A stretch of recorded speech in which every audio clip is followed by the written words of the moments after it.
আসসালামু আলাইকুম বন্ধুরা, আজকে আমরা তৈরি করতে যাচ্ছি ক্যারামেল পুডিং। চলে আসলাম আমাদের নতুন একটি ভিডিও নিয়ে। প্রথমে আমরা ক্যারামেল পুডিংয়ের জন্য চিনি একটু পানি দিয়ে গলিয়ে নেব এবং ক্যারামেল করে নেব।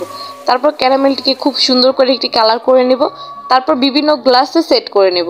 আপনাদের ইচ্ছে মতো গ্লাসে সেট করে নেবেন। তারপর একটু মাখন দিব, মাখনের ভিতরে একটু দুধ দিব, দিয়ে এগুলোকে খুব ভালো করে মিক্সড করে নেব। তারপর আপনাদের প্রয়োজন মতো 2 বা 3টি ডিম দিয়ে দিবেন। তারপর আমরা একটু দুধ দিব, দুধের ভিতরে একটু ভ্যানিলা এসেন্স দিব, দিয়ে এটিকে খুব ভালো করে ফেটে নেব। তারপরে দুধ ও ডিমের মিশ্রণটিকে একসাথে খুব ভালোভাবে ফেটে মিক্স করে নেব। তারপর পাত্রে অল্প অল্প করে ঢেলে দিব। তারপর এর মুখটি খুব ভালো করে আটকে দিব। আপনারা ঢাকনা বা ফয়েল পেপার দিয়ে আটকে দিতে পারেন। তারপর একটু গরম পানি দিয়ে ভাপে দিব।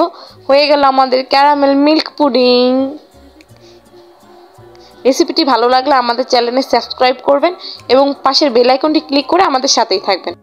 Thank you for watching.